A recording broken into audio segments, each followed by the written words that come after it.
ప్రదక్షిణం అంటే గత జన్మలో చేసినటువంటి పాపాలన్నింటినీ కూడా ప్రక్షాళన చేసుకుని ఈ జన్మలోని ముక్తిని పొందడాన్ని ప్రదక్షిణము అంటారు.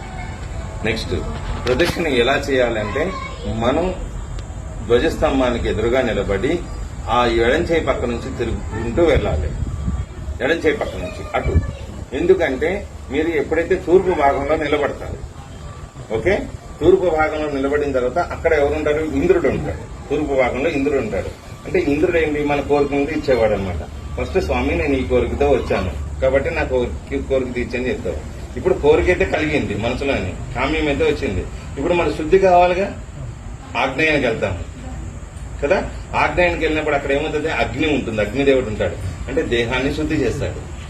అక్కడి నుంచి దక్షిణానికి వస్తాము. దక్షిణానికి అధిపతి ఎవరు? యముడు. కాబట్టి మన కర్మ ఫలితాలు ఏవైతే ఉన్నాయో అవి తీసేస్తాడు ఆయన. అక్కడ నిరతుడు ఉంటాడు, రాక్షసుడు. మనలో ఉన్న రాక్షస గుణాలన్నింటినీ కూడా ఆయన ప్రక్షాళన చేశాడు. అక్కడ వరుణుడు ఉంటాడు పడమరకి. పడమరలో వరుణుడు ఉంటాడు. వరుణుడు ఏం చేశాడంటే మనల్ని జలంతో తడిపేసేసి శుభ్రంగా శుద్ధి చేసేస్తాడు.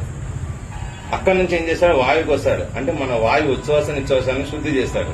ఇక్కడికి వచ్చేసరికి కుబేరుడు. నువ్వు ఇంత శుద్ధి అయిపోయావు కాబట్టి నీకు జ్ఞానం అనే కుబేరుని తత్వాన్ని ఇస్తాడు. డబ్బు కాదు సార్, ధనవాదాలు అంటే జ్ఞానాన్ని ఇస్తాడు. అక్కడి నుంచి జ్ఞానం ఎప్పుడైతే నీకు లభిస్తుందో ఈశాన్యానికి వచ్చేసరికి ఏమవుతుంది? ఈశ్వర అనుగ్రహం దొరుకుతుంది. ఇది ప్రదక్షిణ ఉంటుంది.